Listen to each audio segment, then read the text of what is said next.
అధికారులకి తెలుగుదేశం పార్టీకి సంబంధం ఉంది అని చెప్పి దీంట్లో రాయడం జరిగింది. మామూలుగా ఏదన్నా లాడ్జ్ కట్టాలన్నా సత్రాలు కట్టాలన్నా అక్కడ పంచాయతీ రెజల్యూషన్ అవసరం. పంచాయతీ రెజల్యూషన్ లేకుండా ఇవి ఎట్లా కట్టినారు? పోనీ పంచాయతీ రెజల్యూషన్ మా వాళ్ళు ఎవరైనా సర్పంచులుగా ఉన్నారంటే 2006 నుంచి గంగుల కుటుంబానికి సంబంధించిన వ్యక్తులే ఇక్కడ సర్పంచ్గా ఎన్నుకుంటూ రావడం జరిగింది.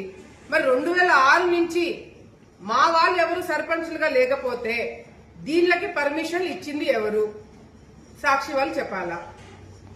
అంతేకాకుండా ఏదైతే స్టార్ హోటల్స్ అంట అహోబిలంలో లాడ్జ్లకి ట్రాన్స్ఫార్మర్లు ఎలక్ట్రిసిటీ మేము ప్రొవైడ్ చేసి దగ్గరుండి వాళ్ళకి మర్యాదలు చేస్తూ వాళ్ళ దగ్గర నుంచి మేము డబ్బులు వసూలు చేస్తున్నాం కాబట్టి వాళ్ళ జోలికి ఎవరు పోకుండా చేస్తున్నామని చెప్పి మా గురించి పెద్ద ఆర్టికల్ రాసింది సాక్షి.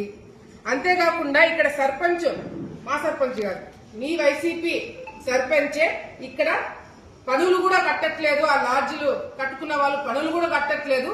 పంచాయతీ నుంచే నీళ్లు కనెక్షన్ శానిటేషన్ ఇదంతా కూడా పంచాయతీ ఆఫీస్ నుంచి జరుగుతున్నాయి. ఇది చాలా అక్రమాలకు దారి తీస్తుందని చెప్పి మీ సర్పంచ్ మీ వైసీపీ సర్పంచ్ ఇచ్చిన మీ సాక్షిలో మీ సర్పంచ్ ఇచ్చిన స్టేట్మెంట్ దాని కింద ఈఓ గారు స్టేట్మెంట్ ఇచ్చినారు. అవును ఇల్లీగల్ గా కన్స్ట్రక్షన్ జరిగినాయి, దాని మీద మేము యాక్షన్ తీసుకుంటామని చెప్పి ఈఓ ఇచ్చినది కూడా మీరు మీ పేపర్లో రాసినారు. బాగుంది. మేము కూడా ఈ ఆర్టికల్ చూసి అబ్బా సాక్షి వాళ్ళు ఇంత బ్రహ్మాండంగా ఒక స్టాండ్ తీసుకొని పార్టీలకు అతీతంగా ఒక మంచి ఆర్టికల్ రాశారని చెప్పి మేము చాలా జోష్ లో మేము అహోబిలంలో దీని గురించి మీటింగ్ పెట్టడం జరిగింది. సర్పంచ్ ఆమె పేరు తెలియదు కానీ ఆమె హస్బెండ్ మొత్తం నడుపుతుంటాడు. సో ఇదంతా ఎవరైతే సాక్షి వాళ్ళకి తెలుసు బాగా ఎవరు సర్పంచ్.